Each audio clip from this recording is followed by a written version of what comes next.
Raheim, last ditch. You guys basically consider late goal. What do you think about the game overall? My first half with a lapse, like, me never play good my first half. Like, me never touch it back, get in a game much. But the game itself, we could have do better. But at least we have a way goal for going in next leg with. We can just go start back fresh and chain back and go back into the next match, fully focused. Alright, what's your assessment of your performance today? As I say, you didn't play well in the first half, but overall? Overall, now the second half catch up. But the first half, well, poor. Based off the second half, is that the standard you expect for himself all the time, and that's the standard you have been given? It could have got higher.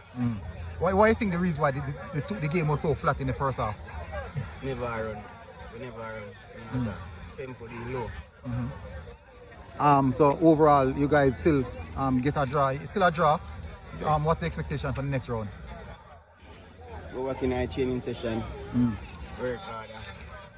And start fully focused for the second match. Second game. Alright, good game and well done, yeah?